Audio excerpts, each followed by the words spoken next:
This slide introduces Samdari Berhad, a major Malaysian multinational conglomerate with diversified operations in industrial equipment, motors, logistics, and energy and utilities. The group operates extensively across the Asia-Pacific region, serving both consumer and industrial markets, as Samdari operates in capital-intensive and competitive industry. Strong financial management is essential to ensure long-term sustainability and competitiveness. Financial management at Sime Darby focus on aligning resources across its business units, supporting strategic decision-making, and maintaining financial stability. Its key objectives are to maximize shareholder wealth, manage financial risks such as foreign exchange and market volatility, and maintain adequate liquidity. Overall, effective financial management enables Sime Darby to remain financially resilient and achieve sustainable long-term growth. Next, IOI Group is one of Malaysia's leading conglomerates in plantation and resource-based manufacturing and is globally recognized in the palm oil industry. The group is involved in both upstream plantation activities and downstream manufacturing, including oleochemicals and specialty fats. IOI Group operates across Southeast Asia, Europe, and the United States, serving consumer and industrial markets. Due to its capital-intensive and competitive environment, effective financial management is crucial.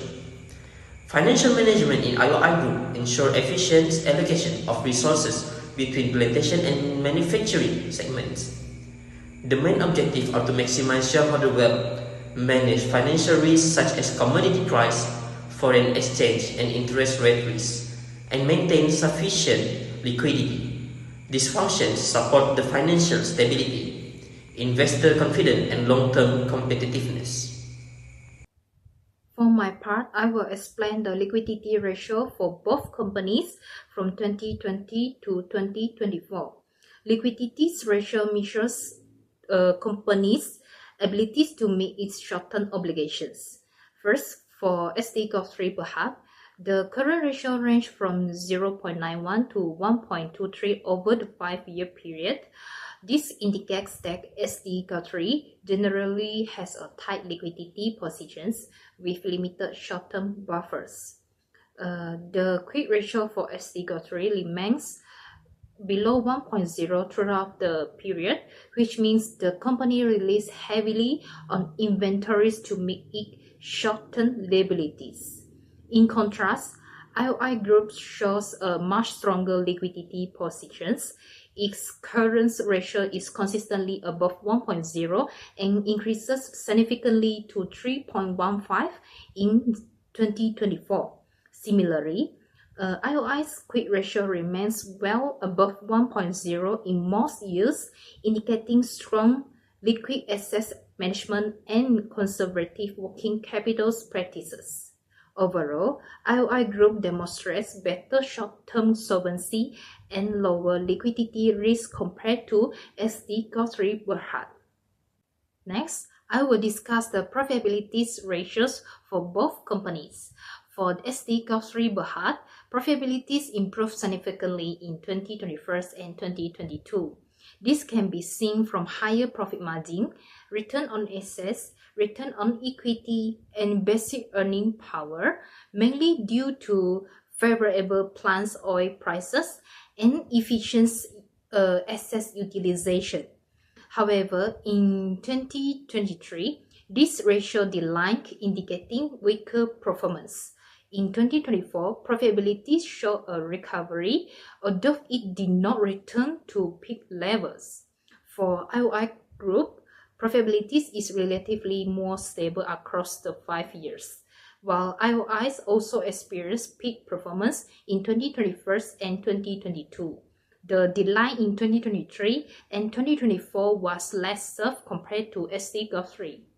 IOI's consistent ROA and ROE suggest efficient use of assets and stable returns to shareholders.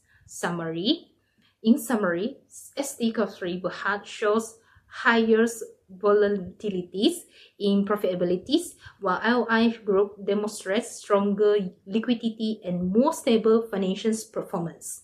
This highlights different financial strategy and risk profiles between the two companies. That's all for me. Thank you. I will pass to the next presenter. So hi, I'm going to explain about leverage ratio. So in leverage ratio, we're going to look at four main components, which are debt to equity, debt ratio, equity multiplier, and in time interest earned, which is TIE. So first of all, for debt to equity, both companies have low debt to equity ratios, but IOI Group's ratio is slightly higher than Sime Darby's debt to equity ratios. Meanwhile, for debt ratio, both of companies also shows a consistent decline trend in debt ratio, which IOI Group's debt ratios remain higher than Sime Darby by 0.05. Hence, Sime Darby Guthrie Berhad has lower financial risk overall compared to IOI groups. And for equity multipliers, both companies shows a similar conservative capital structures and also uses moderate leverage. However, there are still small differences between the two indicate similar conservative capital structures